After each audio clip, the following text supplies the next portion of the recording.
Good afternoon, everyone, and welcome to the June 9th Oklahoma City Planning Commission meeting. If you have cell phones, pagers, or similar devices, if you would silence those or turn them off now, we would appreciate it. If you are not the applicant and you've come to talk to us about a case today, there are sign-up sheets. They look like this. They're on the table right outside the chambers. And if you would complete one, we'd be happy to hear you when we hear the case you're interested in. And with that, we'll go on to receiving the minutes of the May 26th meeting. Second motion.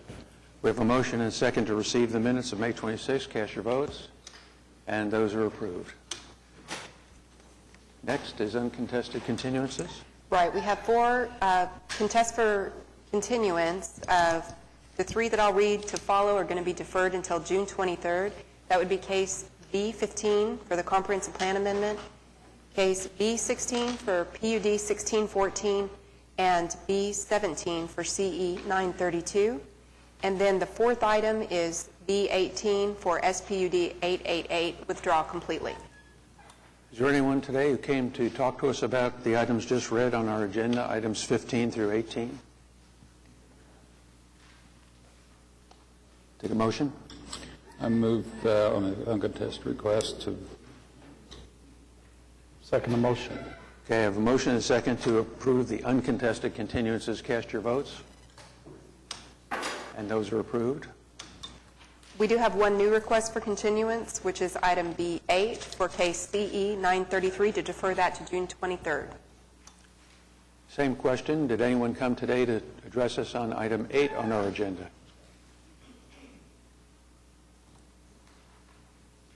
Commissioners, motion? Move for continuance. Okay, we have a motion and a second to continue item 8 to June 23rd. Cast your votes. And that is approved. Are there any continuance requests from the public today?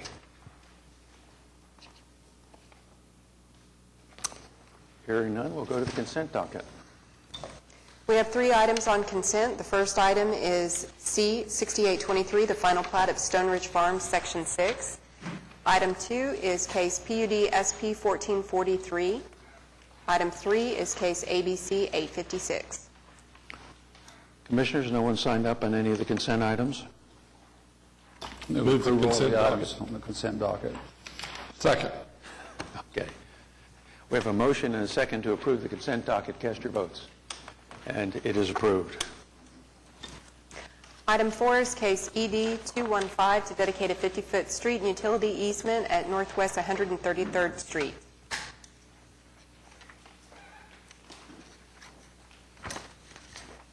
Good afternoon. Tim Johnson, the Johnson Associates, on behalf of the applicant. This is a fairly straightforward easement dedication to extend a piece of public street and public water line. I think the reason it's not on the consent is there was concern from the fire marshal initially, but we did meet with the fire marshal early on because this permit's been issued for the apartments that are under construction. The fire marshal is good with using the proposed drive into the garage as his hammerhead turnaround on a temporary basis. As you can see by this map, it's intended that this street will ultimately be extended to tie onto this public street, which is Pawnee Drive, as part of the Chisholm Creek development. Okay. No one signed up, Commissioners? We have a motion and a second to approve item 4. Cast your votes. Thank you. And it's approved. Thank you. Item 5 is case PC 10454 to rezone 1601 Northwest 45th Street from R1 to R3.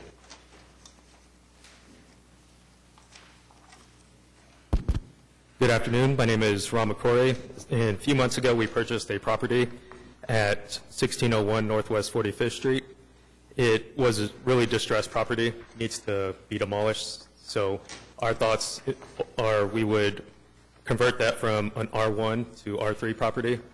And after examining that area, we noticed that north of that property there is some townhomes. So what we're considering for this piece of property is a higher townhome or multi-unit. We're looking at probably 1,300 to 1,600 square feet and putting 3 units on that single lot. Okay, Commissioners, go ahead. I'm sorry, one thing I failed to mention is a couple of months ago, we did talk to various neighbors within the neighborhood, proposed what we wanted to do, came up with a high-level plan, and we did get 11 signatures from various people throughout that neighborhood supporting that effort. Okay. Commissioners, if you have any questions, we do have some people signed up. Okay. Paul Cloud.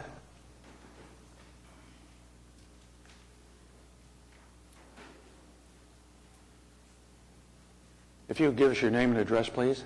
Paul Cloud, 1609 Northwest 45th Street. I live 2 houses down from the proposed rezone area. I'm standing in opposition to it. I don't believe that we have adequate street for 3 additional people. We have those townhomes that are behind us have been a blight since their initial building. The initial build was fine. They were sold originally. The first owners took good care of the property, but as time has gone by, those have turned into rental units. The quality of the property has declined, and the fence is falling down. It's just this unit that was purchased there was someone living in that house at the time that it was purchased, and it was in the process of being remodeled. It is in terrible, terrible condition now. I have for you pictures of the house as it stands. You'll give them to Commissioner.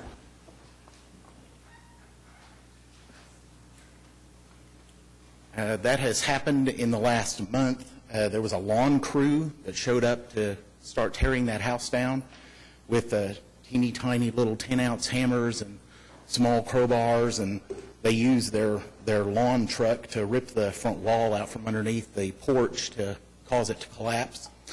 They have since vacated the premises, and people are just showing up at will. Children are playing in that. Vagrants are staying in it. It really has become a distressed property at this point.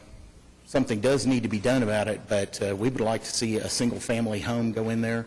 We certainly do not want 3 units. We believe that our neighborhood was built prior to 1930. We are the oldest neighborhood in that part of the section. This housing was built originally to provide housing for the Belle Isle Power Plant employees.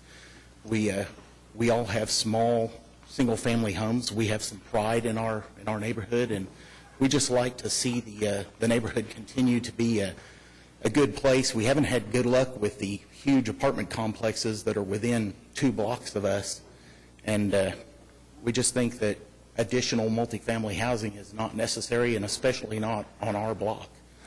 So, Thank you. Thank you very much, gentlemen, and I appreciate your service. Nathan Rex.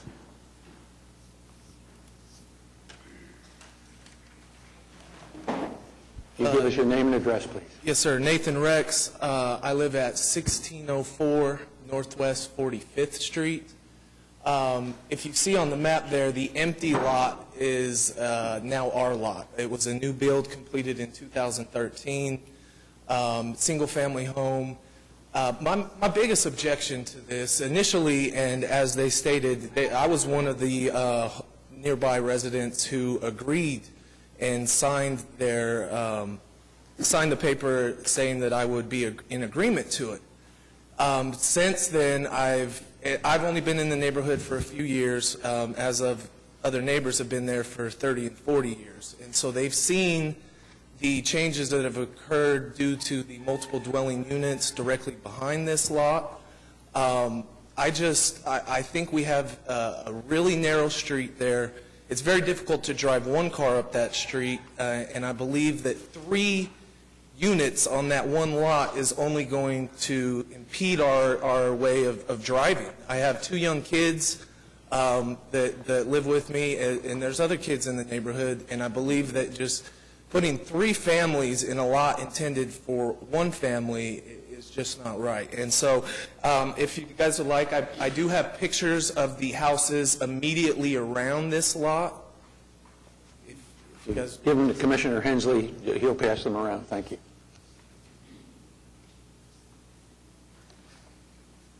And so I would ask the commission to deny their request for rezoning and keep this lot as a single-family home unit. Okay. Thank you. Ian, and I may mispronounce your last name, Duitel? Do give me the correct pronunciation, please. Ian Dottiel. I understand lots of vowels in there. No worries. Yes, Ian Dottiel. I live at 1606 Northwest 45th Street, next door to Nathan Rex, across the street from the property in question for zoning here today. When I was requested to sign the initial sheets for approval of the rezoning of this property, it was presented to me that this was going to be a duplex, a very nice duplex, which, you know, I understand Ms. Powers should be a R2 low volume zoning. So it's, when I found out that it was actually requested, being applied to be zoned as an R3, that's where I have an objection. In agreement with my neighbors, the street is very narrow. I would prefer a single-family establishment, but agree that the property is in very bad shape. And, you know, if something, you know, was going to be there that would be multifamily, the most that I would be in agreement for would just be an R2 nice duplex, you know, to be sold, not to be rented, preferably. Thank you. Thank you. Mr. McCory. Just as a point of information, do you have a demolition permit for that house? Yes, I do. Okay. Yeah, I have obtained a demolition permit, and they are expecting a complete demolition this weekend. Okay. And so to address a couple of concerns I heard is, out of those 3 people that spoke, 2 of them did mention that they signed the document initially. And I think what may have changed since from when they signed to now is they may have spoken to, I guess, additional people within the neighborhood that may have convinced them otherwise. But so the intention, in which I had stated in the initial letter that I sent out to the neighbors, was that each townhome duplex will consist of 2 units, and each unit will be designed like a 2-story single-family home.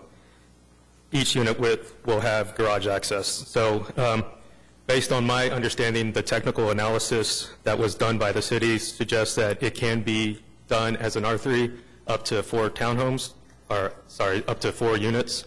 But because we were not wanting to make it so congested, we did narrow that down to 3 townhomes, or sorry, 3 units. I guess another concern that I heard was this property, if sold to a buyer, could potentially rent it out. And I guess my response to that would be that could be the case for any property. So if we did build a single-family home, maybe 5 years from now, yeah, someone will live in there, but there is that possibility that that could just be rented out as well. So I'm not sure if that's really a valid argument also. But again, our intentions are to build something really nice in this area. Again, it's 3 units, and I feel like what we will be building is much nicer than what's done on the R2 property, and I actually see us even bringing some value to this area. Okay. Thank you. That's all I have. Commissioners, any comments or questions for Mr. McCrory? The R3 zoning will allow up to 4 units. Isn't that correct? Right. Can we make sure that there's just 3 units? Okay. I think R3 just limits you to 3 units, doesn't it? No? Can I have 4? Okay. My counselor's wrong, too. I am not in support of this application. This is a neighborhood that I'm very familiar with. The street out in front of this property, to say it's narrow is almost an overstatement. I mean, it's hardly a street, but it's not really so much the traffic. It's just the character. I'm a little puzzled by the staff analysis of this. The idea that we are going to support the integration of multifamily units into neighborhoods with mixes of housing types. That as a statement, I guess I don't have too much of a quarrel with it. But this is really an area of single-family homes. There are some, they look more like townhomes than duplexes, but they are duplexes and they are zoned R2 on the block north of here that certainly haven't done anything to upgrade the area. The portion of the neighborhood that is stable and well-maintained is single-family. And I would prefer to see this property remain single-family. The applicant is absolutely right. We have no control over whether it is owner-occupied or rental property. But I think it is much more likely that any kind of multifamily unit would not be owner-occupied. So I think, all in all, I would not favor increasing the intensity of the zoning on the property. It's R1. I think it ought to stay R1. So. Can I comment? Well, let the commissioners comment first if any others have a comment. Bob, use it. When I looked at this, it's one of those areas that isn't crumbling. It's one of those areas that are trying to be, improved, and there's a nice little bungalows that are there, and if there is a duplex to the north, okay, but when you come in with R3, you're putting in, you're really disrupting the entire nature of this neighborhood, which is single family, and I'm glad I heard from the protesters about what they think of their neighborhood and the pictures that I've seen. I agree with Janice. I don't support it. I guess I should point out for those of you who were not able to be here last time, Mr. McCrory was not with us last time, but there were other protestants that were here and did appear and voiced their opposition to the project as well. So besides those who are here today, there were at least 2 others, maybe more than that we heard from last time. So. Any other discussion, commissioners? Do you actually own the property? I do. Dan, you saw the picture of that property. Can we have that property cleaned up? We can have it turned over to Development Services and have it worked as a dilapidated structure if you want to. Okay. But he's in the process of removing it. He's got a demolition permit. Yeah, You are in the process the demolition. of doing Yeah, we have a demolition permit, and it's going to be completely removed by this weekend. Okay. All right, good. So if nobody else has any other comments they'd like to make, I'm going to. Well, but he wants to respond Oh, I'm first. sorry. Yeah, so just one thing. So I come from a bigger city, just lived in Oklahoma City for about the past 1.5 years. I did come from Houston, and one thing that I see Houston doing that helped bring value was to add these multi-unit into neighborhoods like this, into neighborhoods that were run down. And so when I purchased a property and I saw that there was that opportunity to build some nicer multifamily, being that it's, close to highways, close to some of, the bars and nice restaurants and everything, I feel like doing something like this could allow some of the younger professionals to actually move in this neighborhood. Because when I lived in Houston, this is the type of stuff I was looking for. Not saying that it's going to be, everyone's going to be happy, but there are people that are going to be happy, and if the city is looking for opportunities to bring in different people with cultural backgrounds, different incomes, I think this is an opportunity to do so because we are looking at building something better. See, I think this neighborhood already lends itself to that. They're smaller homes. They're modestly priced. I think, it already affords that opportunity. So. Well, the houses I saw in the pictures were, obviously there was pride of ownership and they were nicely maintained and so forth. And Houston is a very different environment from here in the sense that there's the absence of zoning completely. So.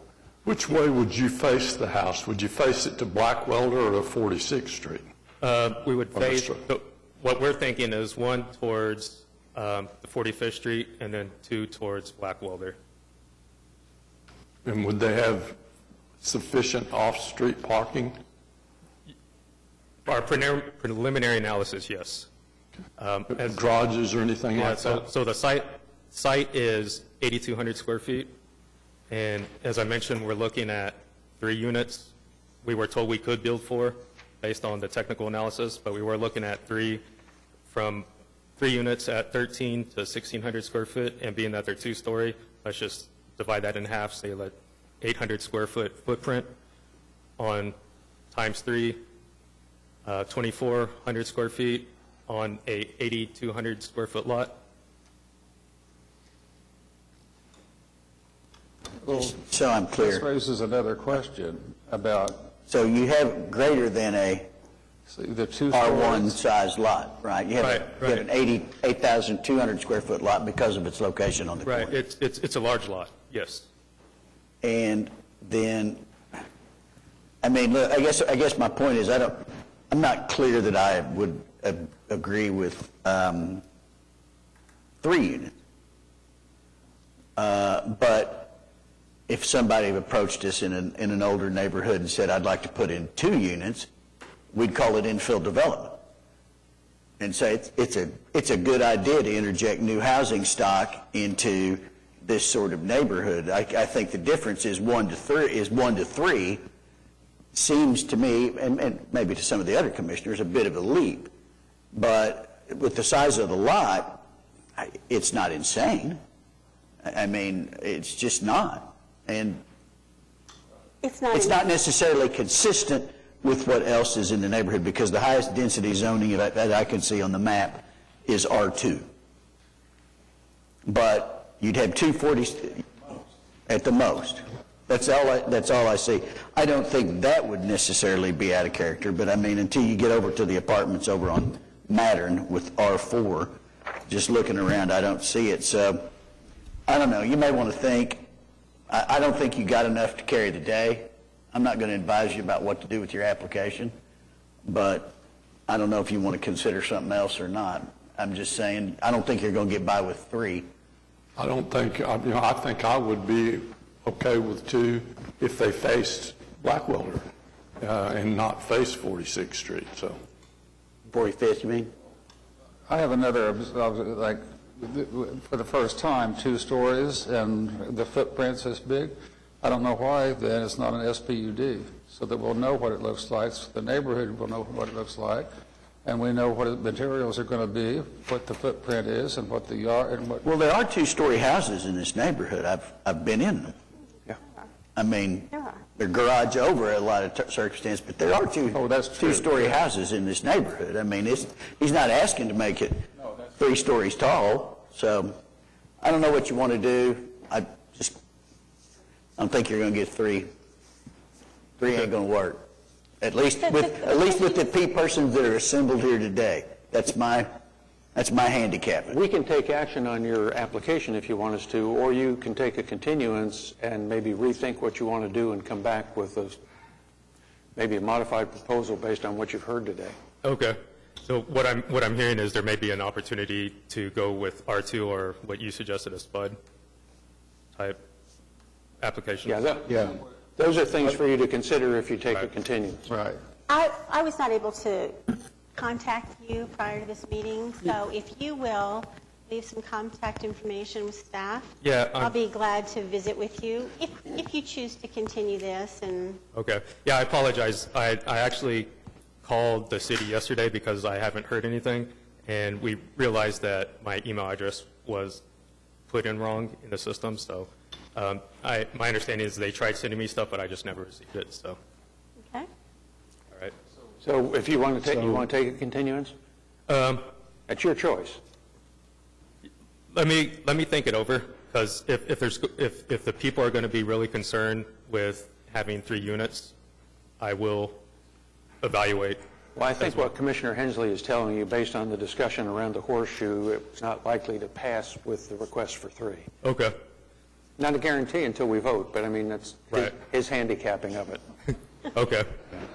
And at least with the SPUD, then we will have an opportunity to really know what your plans are and what that really looks like. And so if you put it in a SPUD, then we'll have more, specifics about what that looks like, so. Right. Go ahead. I was just thinking if two, Excuse me, who? this is Olivia McCrory. She's my business partner, sorry. Yes. Oh, sorry. Okay, I was thinking if an R2, I would be willing, if you are. And I really honestly feel, we got a lot of signatures, maybe also with the people that are sitting here, but a lot of other signatures that are not here. So I think that a 2 would be great. And at the same time, we are planning to build this to look very, very nice, considering what's around there. And I think it would be a great opportunity for the area. But a 2 is great. Thank you. So I guess I would advise you to take a continuance, give yourself a month to reconsider your options. Let's meet, let's talk about it, Okay. and see where we go. All right, sounds good. So I'm going to move to continue this item till our first meeting in July, which is July the 14th, I believe. Is that right? That's right. Is that going to work for staff? Yes? So that's my motion. Okay, we have a motion and a second to continue item 5 to July 14th. Cast your votes, and you're continued. Thank you. Thank you. Item 6 is SPUD 902 to rezone 11100 North Kelly from SPUD 757 to SPUD 902.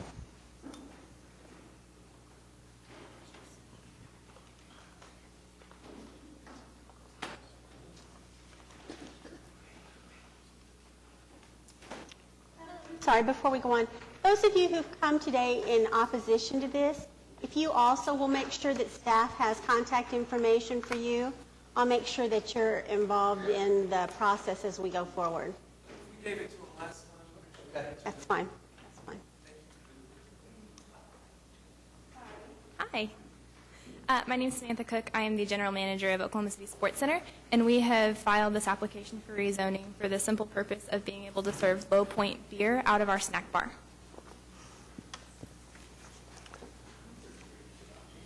Yeah, that's it. Everyone should be so brief. I like that. Commissioners, no one has signed up.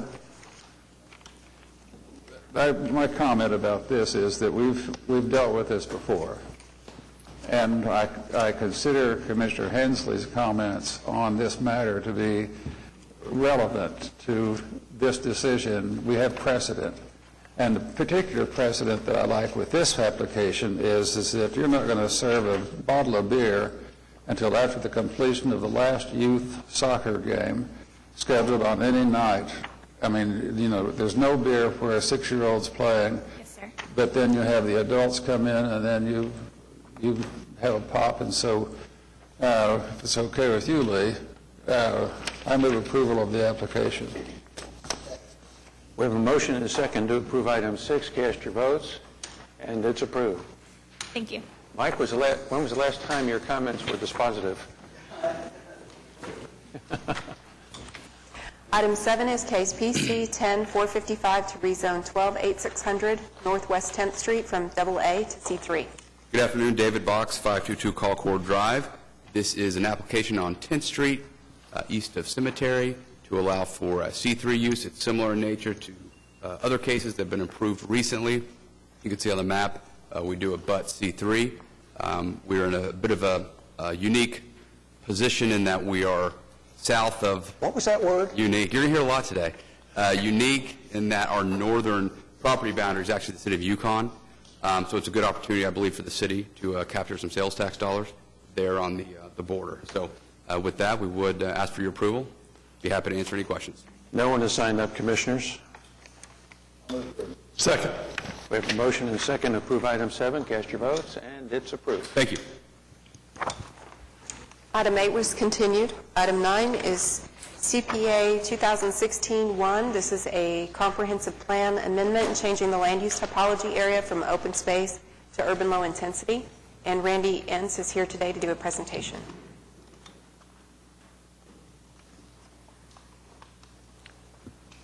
Thank you. Randy Entz with the Planning Department. This is the first comp plan amendment of 2016. That's why the 00001. Are we expecting them in the thousands? It's the way our system has to do it in order so we can put them in the computer. It's a request to amend the comprehensive plan land use map from open space to urban low intensity. There is one associated application with this. It's SPUD 901. It's the next item on the agenda. It's a change from an existing PUD to allow the storage of recreational vehicles and boats at this site. Just to give you some idea of where this is, it's up in the northeast portion of Oklahoma City, kind of where I-35 and I-44 Turner Turnpike meet, Sooner Road and northeast 122nd. The blow up of the area, the smaller area in red is the area we're talking about. The existing land use typology is open space. The land use currently has a personal storage facility on it. It's zoning, it's part of a larger PUD, PUD 794, which has a C3 base, but limited to the personal storage and an office park. The office park has yet to develop, but the personal storage is there. The area is 48 acres, and the requested changes to urban low intensity. The differences between the two typologies. Currently, open space, those are placed over areas of the city that are concentrations of publicly owned land. They are intended to remain natural or undeveloped, and that's because of for environmental purposes or for aesthetic reasons, things of that. Typically, these properties are managed by the public sector. As opposed to urban low, which is more easily described as kind of the suburban area of Oklahoma City, it's the least intensely developed parts of Oklahoma City that still receive all the urban services. When the open space designation was placed on this, two things were really considered. One was the government ownership, and this is the subject area and the area around it. There's a lot of government-controlled land there between the Corps of Engineers, the City of Oklahoma City, and then the State of Oklahoma, the School Lands Department, which controls this particular parcel. And the floodplain. Most of that property is over an existing 100-year floodplain in that area that leads into Lake Arcadia. Now, the subject area is not in the floodplain, but it is part of a larger parcel that is mostly covered by floodplain. That's why it was brought into the open space designation. The fact that it was developed wasn't considered at the time, but it is zoned and already developed, the part out of the floodplain is. When we look to change something to urban low intensity, we want to make sure that there are several considerations. We want to make sure that urban services are available. So we want to make sure there's the ability to connect to city water. There is city water serving the site. There's an 8-inch main from northeast 122nd Street. The ability to connect to city sewer. There's an existing sewer within a half mile is the comprehensive plan requirement. It's actually within a quarter mile in this case. It's fairly close to the site, and there's enough of an elevation change that with some investment, it could more than likely be served with sewer. And then for fire service, be within an urban response time for fire service. And this site already is. It's right at the edge of that urban response time. An urban response time is less than 300 seconds. So, as far as compatibility, we want to make sure that the urban load is consistent with the areas around it. Well, this borders open space on the north, east, and partially on the south, which a lot of times urban low and open space share a border. And then on the west, it borders more urban low. So it's very compatible with those. As far as the transportation system, it's on two arterials, northeast 122nd Street and North Sooner Road. Both are 4-lane major arterials in this area, as designated by the comp plan. The intersection is stop sign controlled, but it's pretty low volume because there's very low development to the east and to the south from here. Both streets are appropriate for the uses associated with the urban low intensity LUDA, and the subject area also has really good access to Interstate 35 and 44. So as kind of as a summary, when we looked at all these things, so water, it's definitely okay. Sewer, it's not connected now, but it could easily be connected. Fire, it's within the urban range. It's compatible. The transportation system would support urban low intensity development. It's contiguous to other urban low. And it, in our opinion, doesn't fragment any of the open space that's there because it's on the edge of it. It doesn't like cut a huge chunk out of it and break it apart. So because of those reasons, staff recommends approving the comprehensive amendment request. Happy to answer any questions. Commissioners, questions, discussion? I do have a question. Why are we removing more of the property from the open space designation than they really need for the development that they're seeking to do? Why don't we leave the rest of it in? We removed everything that was covered by the current PUD, which could be have the office park constructed on it now because they have the zoning in place. So we removed everything that was out of the floodplain that was currently zoned in that PUD. So what's in the floodplain is being left? Remains in open space. Okay, so what's being removed is everything that is developable? Yes, ma'am. Okay. What do you have to do in the floodplain to either raise that or use it? And can you use it for a resident or for a structure, period? Well, the comp plan recommends not altering the 100-year floodplain for development. Now, you can't do that. But you can use it for parking and things like that, can't you? You can, according to the code, you can use it for certain things like that. Honestly, I don't know all the details in doing that. That would be a question for Blaine or Curtis.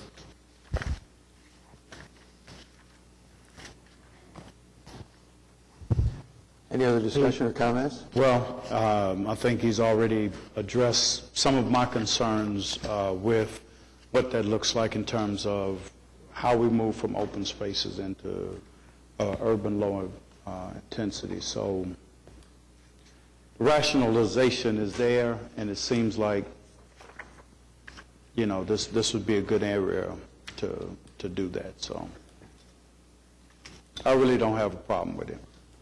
I do think that the analysis that was provided was very, very helpful and very thorough. So. And the only addition I have to that comment is that you know, for 3 years we worked on the comprehensive plan, and I think I had this comment before the ink was dry. You know, here comes an amendment. You know, I mean, and so your presentation, Randy, was comprehensive. Down to the, I mean, really, the complete analysis. And my urging is that on any of these applications that come in to change it, you really, really look at it with a fine-tooth comb and keep the plan as intact as it can possibly be, with exceptions that make sense. And this one, because of what your presentation, it makes sense to me. So I'd move approval. Second. Well, actually, what we need is a resolution to it, or adopt a resolution amending the comprehensive plan. That's what the motion needs to be. Resolution amending. Whatever he said. Okay. We have a motion and a second to adopt the resolution amending the comprehensive plan. Cast your votes. And that is approved. I have to sign it later, remember?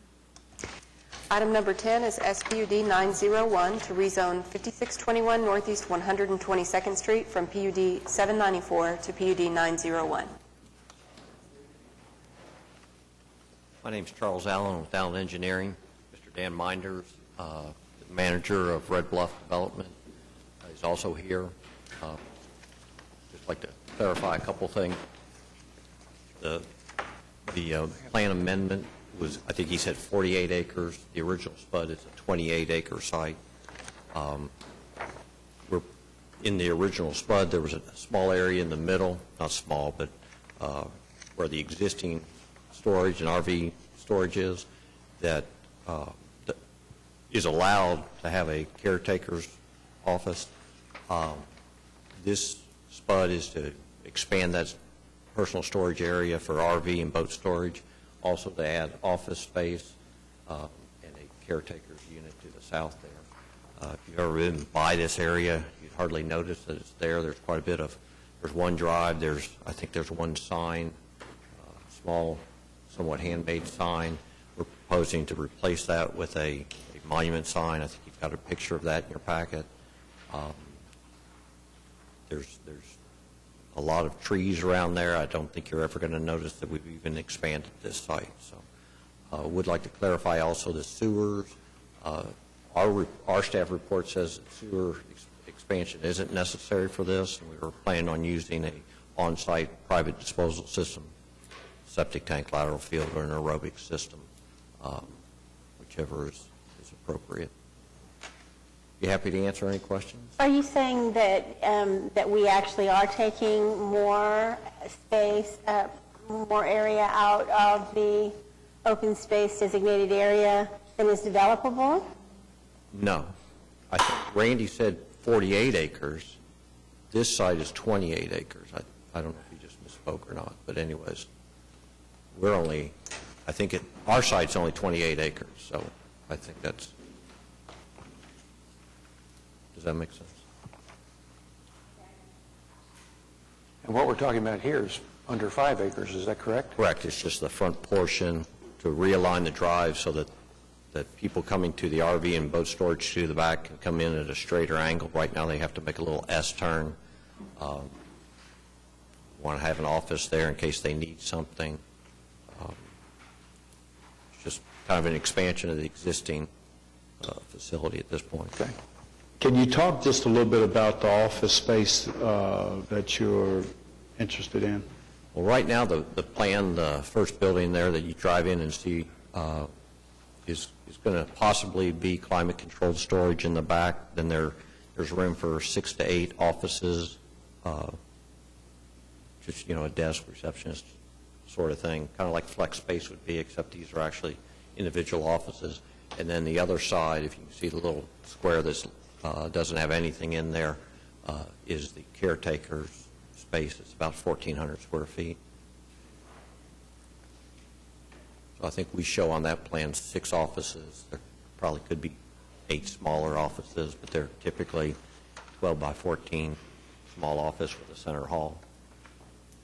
Okay, and one more time about the sewage and septic. Are you? Well, right now we're only with the caretaker and the 6 offices would probably only have 2 bathrooms. So there's not a large sewage disposal problem. We could use a on-site system. I have a question about parking, which is really, I guess, a question for staff. This is a case where they're going to do 6 parking spaces, and we're going to deem that to satisfy the parking requirement. Is this one of those things where it's going to be gravel and therefore they don't count as parking spaces, or what? No, it's just the parking need for these type of facilities is very minimal. They'll have a few spaces up at the front. Most of the people that go park for a few minutes in front of their own unit. I think the parking requirement for this facility is 1 space for every 5,000 square feet of building. So what would it be? What would be the requirement that we're deeming them to satisfied here? It'd probably be 30 or 40 spaces, just guessing. And then actually the caretaker will probably have indoor parking in the warehouse area behind them. So really it's just the occasional person that wants to drive by, see a unit, look at it. People, maybe from the office, they're going to have indoor storage also. So the office uses will have indoor parking? They will probably have, yes, they'll have the indoor storage and then an office where they can have a air-conditioned, nice desk and that sort of thing, telephone service. But the 6 spaces that we're talking about here that we're deeming to satisfy your parking requirement are not the parking for those offices? Not typically. They'll probably have running space also in the warehouse, be able to park inside as well. Okay. That's what the loop drives on each end of the building are, so people can drive through. And they'll be parking in there as well. I see. Okay. Actually, we've got 4 doors shown on the warehouse portion. I mean, I assume that, it behooves you to provide the parking that's needed, so I guess I'm going to take that on faith. Okay. No one signed up?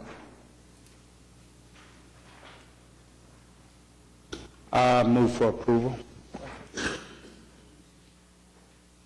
We have a motion and a second to approve item 10. Cast your votes. It's approved. Thank you. Item 11 is case C-6821, the preliminary plat of the Wheeler District. So David, before you start, we've got some concepts that are new to Oklahoma City, but not unique to planning around the country, just to... Unique here, but unique nonetheless. David Box, 522 Colcord Drive. Here on behalf of the applicant, also with me is Mr. Humphreys, and this is following in short course. The PUD that was recommended by this Planning Commission for approval is set to go to City Council this month. If you will remember in all of our meetings as well as the Planning Commission hearing, I did indicate that what we're doing is a new concept for Oklahoma City, and because of that, we have a set of subdivision regulations here in Oklahoma City that frankly would not allow this great urban development. And so because of that, I knew we'd have lots of TEs, lots of variances. Frankly, only having 17, I was a little surprised. So with that, there's several TEs that we can agree with. There's several that need to be discussed. As I mentioned, there are several variances, and I would like Mr. Humphreys to address one of them. So just to start, on TE1, which is the typical standard TE agreeing to all engineering requirements, we can agree to some, we can't agree to others. What I would state is we can agree to the TE except where we are granted variances or are working with staff. We do have an open dialogue with Public Works, Utilities, Fire. As you might imagine, a project like this is taking a coordinated effort with all those departments that we are actively engaged in. So I guess the best way to say it is we agree with one, except as modified through variances through this commission or through variances or other agreements with staff. Number 2 and number 17 appear to be the same. In talking with Mr. Chambliss, I did indicate that we, based on what we're facing, we're going to agree to make these private streets. With that, I'm told much of traffic's concerns are alleviated. And with that, I believe that TE number 2 and TE number 17 can be deleted. So I don't think those are needed anymore at this point with us taking the streets over as private. Number 3, we do agree with. Number 4 is where we start the variances that we need. Again, when you think of this development in terms of context, it's an urban development. Our subdivision regulations are geared more towards what I continue to say, up north or could be far south. But it's the true suburban, sprawling type developments, which is not what we have here and is not what we want here. And so because of that, number 4, the variance, is to the site triangle requirement. As you'll recall, the site triangles are common in wide open, suburban type developments, but in an urban development, doesn't make sense. The site triangles we provide in this plat are consistent with the site triangles we told you about in the PUD and that were approved in the PUD. But as you know, in the PUD, you cannot vary subdivision regulations because they're a creature of Planning Commission, not City Council, not done by ordinance. So what we show comports with what you approve conceptually with the PUD. Moving on to number 5, the 500-foot minimum intersection separation. Again, that doesn't comport with an urban area. It was pointed out to me today, think of Classen. Certainly there's not 500 feet between each access point. Here, again, there's not 500 feet as you go south on Western. I don't believe there's 500 feet as you go west of this development. So what we are requesting is a variance to that. Our smallest separation is 295 feet. We believe that's consistent with the area, consistent with an urban development. Moving on to number 6, which is another variance dealing with right-of-way widths, paving widths, and minimum radii of curves. Again, in keeping with an urban development, what we ask for is not what you'd see in the suburbs. What we ask for is what we believe will make a good urban development. Again, now with our taking over the streets as private, I think that helps a long way to alleviate perhaps traffic's concern. Number 7, another variance dealing with intersecting at right angles. One of the things that Blair and his team want to do is to honor what this site was, that being a former runway right in the middle. And so in order to keep that pathway and pedestrian pathway, we can't have right angles. It creates some different angles that we would like. Again, it was shown in the PUD document. We believe it makes it a nice feature within the development, and we'd ask for that variance as well. Number 8, with us taking over as private, I think it takes care of it, but I would, when I'm done, like Blair, to address TE number 8. Number 9, I'm happy to report that we agree with. Number 10, we agree with. 11, we agree with. 12, we agree with. 13, we agree with. 14, we certainly agree, and we'll be doing the sidewalk, except that I want to make clear, as we do the sidewalk along Western, we just want to make sure it'll be triggered, pursuant to each commercial permit as it's developed along Western, which is fairly typical, but I just want to make sure that that was made clear on the record. 15, we agree with. 16, we agree with. Again, 17, I believe, should be deleted based on the comment that we're taking the streets over as private. It's also a duplicate to TE number 2. So I would like Blair to address number 8. Are there any questions of me at this point? Let's hear from Blair. Thank you, Mr. Chairman. Blair Humphreys, 1222 Northwest 20th Street. Honor as always to be before you, and excited to continue taking steps forward on this project. Hopefully you've kept all that straight that David just outlined.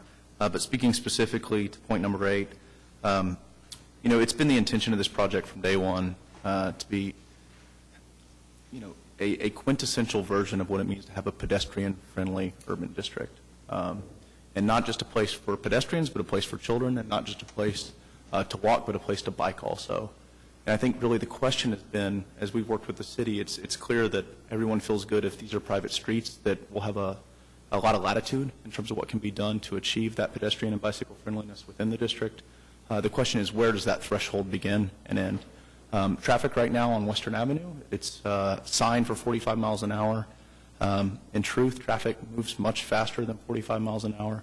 And when you start to look at issues of sight distance triangles and turning radius as our development intersects with Western Avenue, we think there's a couple of issues at play. Curb or turn radius specifically applies really to 3 factors. One of those would be, what is the speed at which a car can make that turn? In our case, we really want to do as much as we can to calm traffic entering the neighborhood, and think that that traffic needs to be calm before entering the district. Curb returns also impact the accessibility for fire trucks and other safety equipment. We've met repeatedly throughout the year with the Fire Marshal's office and feel very confident that Wheeler District has a high level of accessibility and that it will have no restrictions or hindrance for fire safety vehicles. And then there are other vehicles, whether it's trucks for distribution purposes or waste pickup, et cetera. Because a fire truck is able to access the development and get around, we feel very confident that those other users will be able to do that as well. We are continued conversations with staff working out the specifics of the trash routes and pickup, but think we'll get there. It's certainly, if they're able to navigate within the district, then they're going to be able to navigate those restricted intersections at Western Avenue. So really this issue gets down to a question of how fast do we want cars to enter into the district. When it comes to those multiple connections along Western Avenue, we think it's important that the cars slow down before they get into Wheeler. There's going to be people walking. We're going to be encouraging people to be out on bikes. We want this to be a place that an 8-year-old is going to feel comfortable on a bicycle, and their parents are going to feel comfortable turning them loose on a bicycle. And so we want to slow down that traffic before it gets into the district. There is one street that we think is an exception to that principle. That would be 15th Street, which is a section line road, and I think it's a critical new access connection for the neighborhood west of us, and a connection that we hope will at one point go all the way through to Walker Avenue. And so for 15th Street, and as part of our PUD, we outlined that we are willing to meet all of the subdivision reg requirements for that intersection. One more thing just to say about how subdivisions view entrances off of arterials. What's typical there is not what you see in this part of the city. It's not what you see up Classen. It's not what you see really south of us on Western Avenue itself or north of us on Western Avenue. But it's more what you see way out on the edge, and that's a split entrance. You all know what it looks like. It is an entrance to a subdivision. That's where it sits in people's view of how that street intersection, what it means, and how people use it. We are trying to give people a very clear understanding that they are entering an urban district where cars don't dominate, but cars share the right-of-way with pedestrians and bicyclists. Any questions of Blair? I'm not sure I understand what the ask is, frankly. What do you want? to be honest. I mean, it was a wonderful presentation, Yeah, and so I guess I appreciate that, but on number I don't eight, understand what number you eight want to do on specifically, we would just like the variances that are stated elsewhere in this document, that 8 would be deleted and that the variances would be true of the entirety of the development. With the exception, really, we're willing to grant 15th Street connection would meet the subdivision requirements. Okay, thanks. And I think, as a procedural matter, if all the variances are granted and approved, I think 8 does go away. You know, it would be taken care of by the time you got to it with the preceding variances. So that's why we'd like it to be deleted, except as to 15th Street. I have a question on 15th Street, the intersection with Western going down to 15th Street. Is there a signal at that corner? Is it signalized, the 15th and Western? No. There is no 15th Street at Western today. So this development, one of the new connections that this development achieves, as it was outlined in the Oklahoma River Master Plan as part of the Western Gateway District, is to provide that access from Douglas Avenue, west of the site, through to Western Avenue along the 15th Street right-of-way. That connection, when it comes in, will require some type of traffic improvement at the intersection. So it's not there now? There is no 15th Street It's a dead end. It goes Western. It dead ends just east of Douglas Avenue. On the Right. Currently, the 15th Street dead ends there. Uh-huh. So 15th Street dead ends just east of Douglas Avenue. And so this section of 15th Oh, I see. But Blair, what's the street at the very bottom? Go down Western. Nope, keep going. Keep go. 16th, 17th. This is 17th because we actually. Okay. All right. And but down below that, what's the cross street? I mean, what's that? Yeah. There's a creek and a rail line there. Yeah, with a rail crossing and a bridge. Oh. That solves my problem with the number of entrances you have to your development. Because if you have people roaring up Western, going up north, then you've got some issues, or people roaring down, and they're not going to roar down. They're going to slow down and go into the places where you want them to go. I like that a lot. Now, as far as the variances that you have, I'm going to have to say with a great deal of trust that you know what you're doing. Well, really? We have, I think that the reason it's been put in front of you today, with, I would say, the general support of city staff. There's different philosophical disagreements depending on who specifically you talk to, but I think that there's an understanding that what we're proposing is a comprehensive view of how an urban district should function. And the development's very important to that, but the streets and infrastructure are a very important component too, and the two have to work together. And we've worked with some of the best planners in the world, some of the best engineers throughout the U.S., and some of the best engineers throughout Oklahoma City. And we've studied every inch of this deal. We still have conversations to have with staff. We still have some specifics to work out. But yes, we feel confident that this is something that we can deliver on. It's going to work. It's going to be safer. And it's going to be a great place. It's going to be a great place for people that drive cars, but it's going to be an extraordinary place for people that like to walk. What I like, Blair, is the way that you've designed this with non-square blocks, and we're on the grid system. By definition, we're flat, and we have all the land in the world. Except when you build a subdivision. And many great cities in the world have blocks just like that and streets just like that. And they're really, really nice places to be. And I applaud you for trying to put this together and urge the staff to work with these guys. I don't understand another thing about the engineering that I'm not sure what I understood, David, about you don't want that TE to say that. You want something loosey-goosey Well, essentially, I mean, we're going to have to come to staff, we're going to have to come to agreement. The TE as it's written doesn't have much relevance because a lot of things are going to be varied. We're going to have to work with staff, and staff will either approve it or it won't. So I don't want to have this argument where, well, you stood up at the podium and you agreed to meet all the engineering requirements. Because we know that some of the things we want to do may not meet the strict letter, but we can't get approval without staff signing off on it. Do you have some language that you would recommend how that TE should look like? What I propose is work with staff, not only development services, but planning, public works, to make sure that everyone's comfortable with whatever language we come up with. Correct.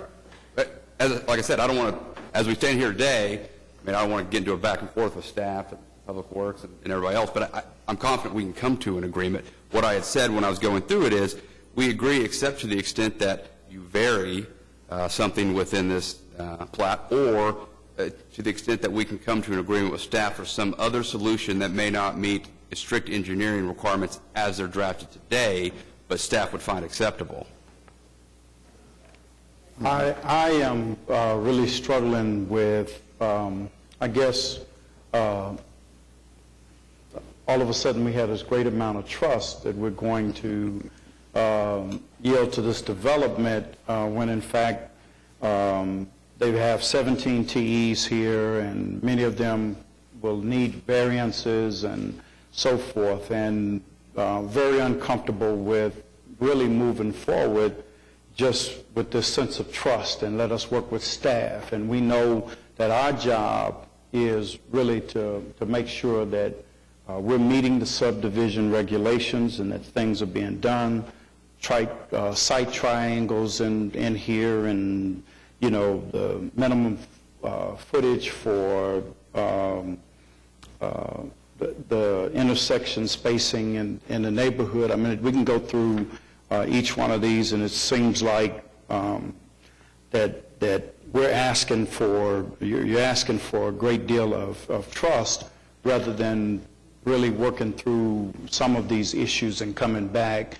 and being able to have something that we can really feel comfortable with. This is just me, that I can feel comfortable with rather than just, as what did you say, Bob, loosey-goosey, what did you say? Loosey-goosey, to what is a standard TE. I know, but I know it's a legal term, but right. So that it's I would feel better having worked through some of this. Lee, I take the opposite point of view. Our subdivision regulations and a lot of the technical things that we're faced with are really been laid out by virtue of the way the city has developed over a long period of time, moving out into the suburbs. And the reference to the grid system really applies only to the traditional neighborhoods area, because once we've started approving subdivisions out further in what we call beyond the inner loop, there's no grid system except the section lines. I mean, we've got curvilinear roads, we've got cul-de-sacs, we've got one or two entrances to a neighborhood. We don't have anything that functions like a grid system. What they're proposing is sort of new to Oklahoma City now. It wouldn't be new in 1930 or 40 or even the 1950s, because it's the way the city was built. The fact that our current subdivision regulations don't reflect that is because it's been 70 years or more since somebody's tried to really do sort of a traditional inner city neighborhood to make it function like some of our inner city neighborhoods do, where people do walk, do use sidewalks, do bicycle, do have frequent intersections. And it's the way people want to live again. And the idea that they're coming and having to have variances doesn't bother me at all. As I understand the design, I understand why the variances are proposed. And we're going to wind up with something that will work like traditional neighborhoods historically did, and we're going to get more people outdoors. So we're going to get them walking and bicycling and interacting with each other much more than people do in the suburbs. And I think that's what is intended here. With all due respect, I don't think that is the opposite view. And I totally understand what you're saying. This is a leap of faith, and there's no question about that. But the reason for it is that we have experienced some change in our policies and outlooks about what we want, neighborhoods to be, especially urban neighborhoods. We're moving away from that grid system and towards something that is more compact, that is more flexible, that is more pedestrian and bicycle friendly. I mean, those are our policies. We're telling people that's what we want, but unfortunately, the subdivision regulations that we live by don't reflect that. And so now that we have encouraged them to do this, it's not that they don't have answers to those questions. It's just that no matter what those answers are, they don't match up to the subdivision regulations. And so no matter how many different ways you bump them up against each other, you can't eliminate that need for those variances because subdivision regulations are what they are, and we're not going to go through the process of changing them for this development. We're going to give them the variances they need to work around them to achieve what we want them to achieve, what we're encouraging them to achieve in terms of developing this area. So, I mean, it is a leap of faith because this is new to us. This is the first time we've really seen anything like this. And, I'm sure that there's an enormous amount of work yet to be done, both by the staff and by the applicant, to nail it all down. But I also feel confident that they can get there. So I guess for myself, I'm willing to take that leap.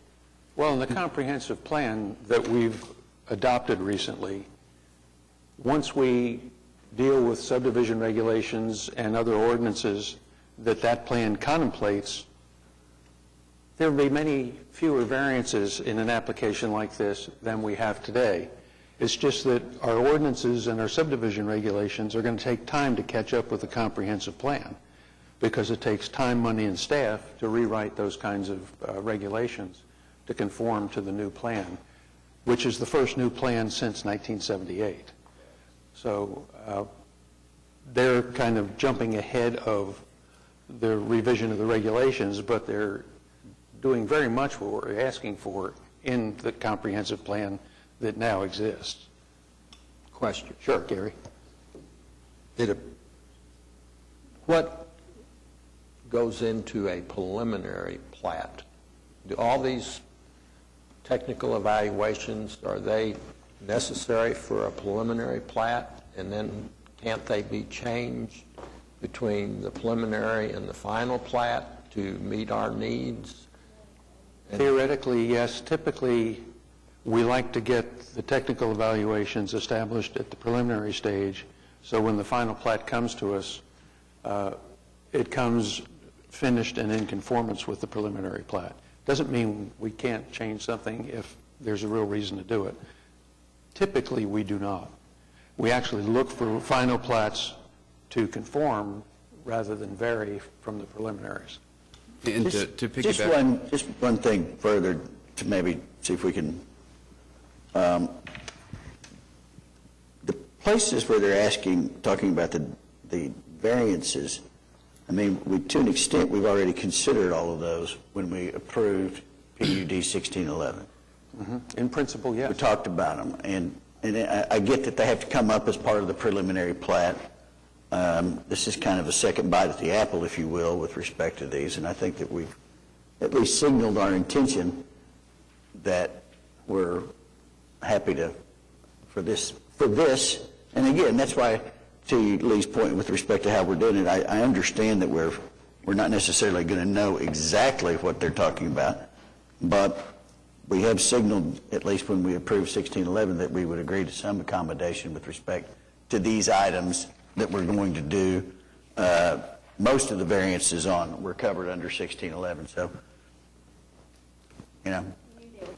Yeah, we had an idea that this was on its way. You had a leap of faith on both ends. I mean, Blair and I had conversation after conversation that, well, how can we're going to get this PUD document approved, but that doesn't guarantee we get the variances here. And that's just because of the way the system has worked. Subdivision regulations are a creature of the Planning Commission. They don't have any relevance at the City Council because plats live and die here at the Planning Commission, whereas PUDs are approved by ordinance at the City Council. So we can, in a PUD, say this is what we're going to do. City Council doesn't hear that. You are the only people that get to hear the variances to the plat. And so we're left in this, again, leap of faith on his part that here's what we're going to do. We know up front we're not going to meet the subdivision regulations. And it's this awkward area where, frankly, to meet the subdivision regulations, we probably don't get approval at the Scenic River or Downtown Design or an Urban Design Committee because that would violate all of their frameworks. Site triangles, large separations, all of those things are counterintuitive to an urban development. And so, in theory, if we met the subregs, we're probably not getting design approval for this thing. And so, I certainly appreciate your comment because most times when someone's up here with this many TEs, it's you haven't done your work. There's no amount of work we could do on this to lessen the number of TEs. Because of the nature of the development and the nature of the subregs, what you have is what we will just always have to deal with until some later date when the subdivision regulations are modified. Yes, sir. On those entrances, are the streets going out to Western? The way I see it, there's 6. There's 5. 5, okay, and then there's one street going south out to 21st or to 19th? No, it'd be 21st Street. The one north of 15th, which would be online for 14th. Okay, there's one there. That is not actually a through street. Okay, and then how many other ones? 5 others. Okay. Yeah, you got 1, 2, 3, 4, 5. 5 to Western, and then there's 5 connections to the neighborhood. And so that there's not actually one at the top like this drawing shows, okay. And then there's there's a street going out on 15th Street going to the west, is that correct? Yes. That's one connection to the neighborhood to the west. Okay. That's correct. And actually, the intention is that there would be connections at 11th, 12th, 13th, 14th, and 15th, as well as 20th, and there would be pedestrian connections on the other streets. Okay, is there anything going out on 19th Street at the bottom? 19th Street currently dead ends at our property line. Okay, what's the street down further than that? 20th will go out and connect. Okay, so there's nothing going out to the south then? Got a creek. Yeah, okay. I'm a little bit concerned with those 5 streets going out to Western, and the reason for that is because what we're facing right now, today, on Sooner Road, where we got a similar situation, and I tell you what, from about 6:30 in the morning until about 8, traffic will be backed up almost a mile south of the Interstate 240, just because of that kind of situation.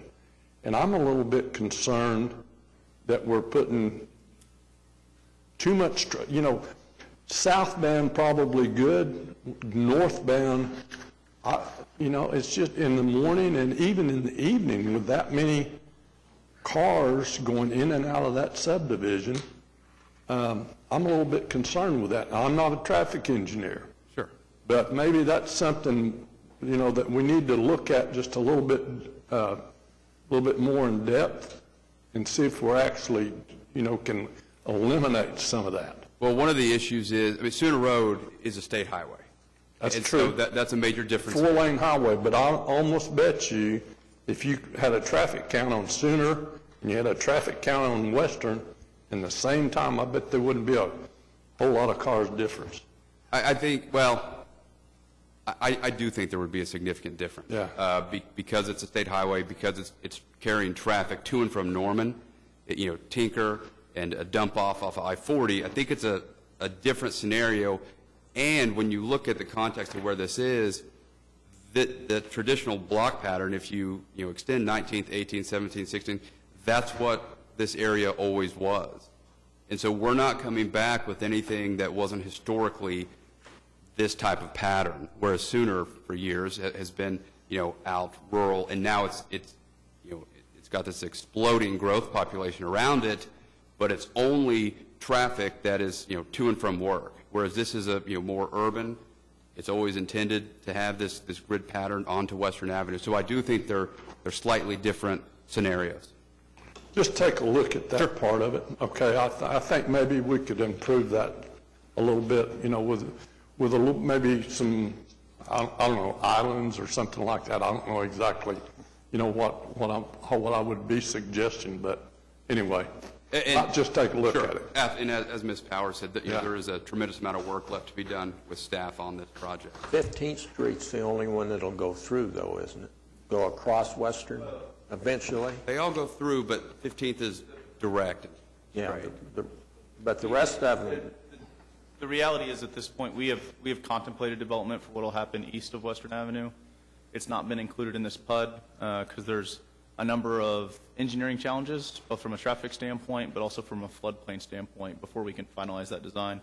The thought is that 15th Street should most certainly go through as a through connection at a 90-degree intersection. It's unclear whether the other streets will benefit or be hindered by cross-traffic movements, and so that's still yet to be worked out. Well, then how do we deal with that? How do we deal with this a moving target? Well, it's not a moving target for everything west of Western. We've had our set plan. It's been the same plan that we've been working with city staff, and we feel like the connection. I think Commissioner Allen's point. I think it just shows how different what we're doing is from what's typical of suburban development that meets the subdivision regs. I think if you compare it, though, to what's happening on Classen Avenue, we don't think of it as an issue because it's just always been that way, or even compare it to what the block pattern is south of the site. If you go south of Twin Creek, between 21st and Southwest 29th Street, you're going to have the same way of having a neighborhood grid pattern intersect with Western Avenue.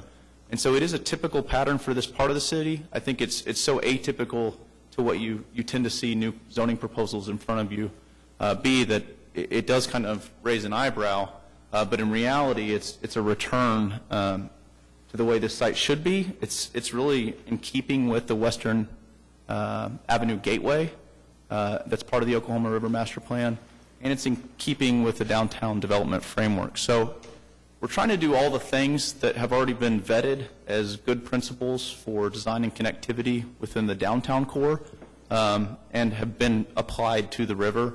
It just simply looks different than what's happening on the edge. Okay, Commissioners, action? No, not yet. There was kind of a gloss over the concept of private streets that I'm sure the little voice in the back of my head tells me I ought to be asking more about. But what I really want to know about that is how that's going to work. How are you going to pay for the maintenance, upkeep, repair? Mechanically, is there going to be you're going to establish a company to do that? Or, yeah. And how will you pay for it? I think there's two questions. One, we didn't request private streets. And so we've been collaborating with staff, and part of collaboration is accommodating staff when there's certain principles that they feel are important. And so we are willing to have private streets if that's what it takes in order to allow a development like this to move forward. In terms of paying for the streets themselves, because we have full ownership of the land, we can come in with a declaration that provides for a homeowners association, potential for a business improvement district, and provide other mechanisms where future residents, business owners, and property owners in this development will share in the cost of those streets. It's also, I think, a worthwhile process because it keeps us very diligent in making sure that the streets we design and the streets that we build are easy to maintain and that are striking the right balance between the trade-offs of design and aesthetic and desirability, but also we want them to look as good 10 and 20 years from now as they'll look when we open. I confess I don't understand how making the streets private solves so many different problems for you, but again, it's a leap of faith, so I guess I'm willing to take that if that's something that satisfies the staff. I share your logic. But we're not doing private streets now. We're not being asked to approve private streets in this application. I think we are.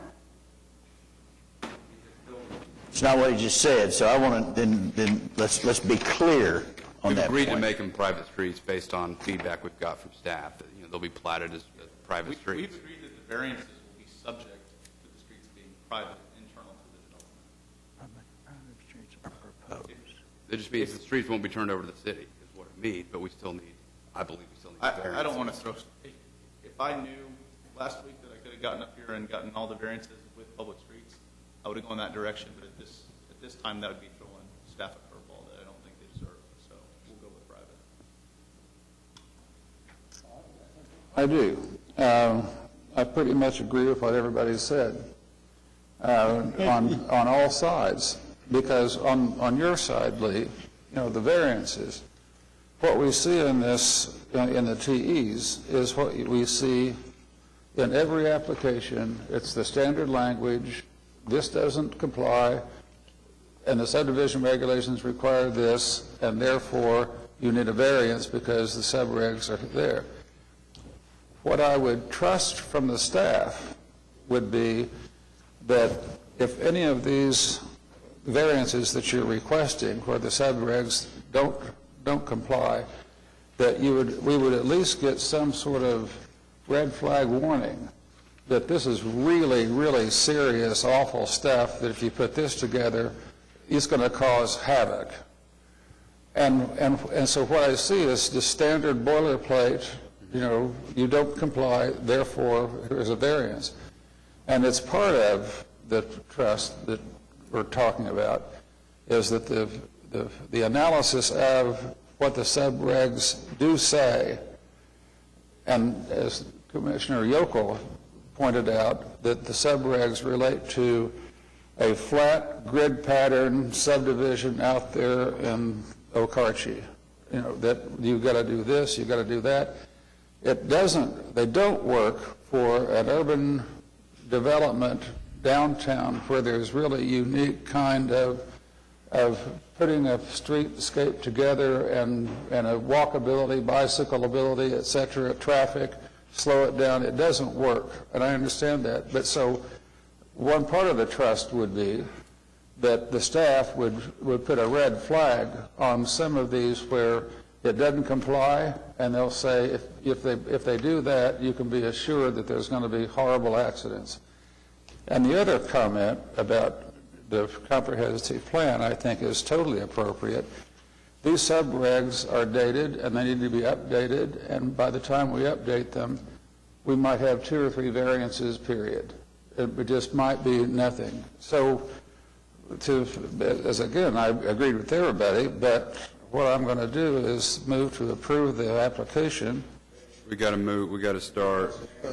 Do what? Oh, no, well, okay, let's go to the variances. TE1, that is going to be determined? I think don't want to speak out of turn. I think the way we need to do this is address the variance within TE4, 5, 6, and 7, and then get into language modifying TEs. All right, let's do that in that order. I move approval of the variance in TE4. Second. We have a motion and a second to approve the variance TE4. Cast your votes. It's approved. Move approval of variance in TE5. Motion and a second to approve the variance TE5. Cast your votes. It's approved. Move approval of the variance of TE6. Same again. Motion and a second to approve variance TE6. Cast your votes. Move approval of variance of TE7. Motion and a second to approve the variance to TE7. Cast your votes. And we're going to delete TE2. 2, 17, and 8. 2. I don't think we're deleting 8, right? I mean, aren't we saying that except as to, we're amending 8, but we're not deleting? Did you say, David, 8? 15th Street. Okay, all right. And then 17 is deleted? Yeah, so 2, 17 deleted, modify 8. Okay.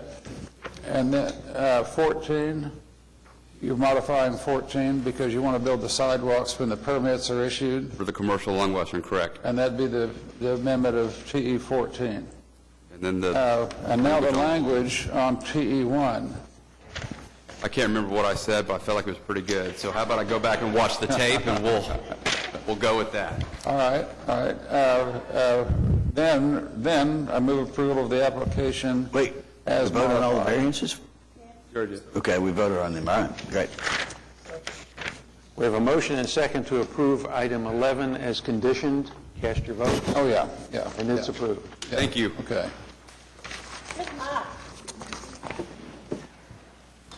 Elect all you people who...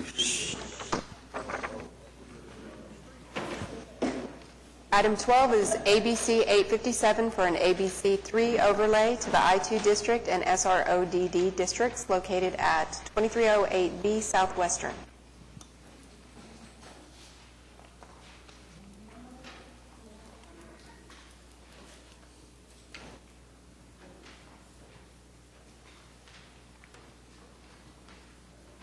Give us your name and address, please, for the record. My name is Jonathan, and my mother is the owner of the place. My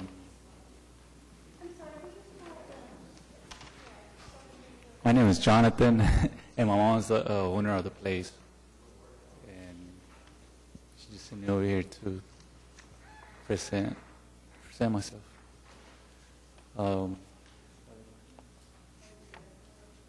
Yeah, 2308 Southwestern. Okay. Commissioners, it's an ABC application on Western, just a couple blocks south of the application we just heard on the opposite side of the street. No one signed up? Oh, we had a protest letter, but no one here.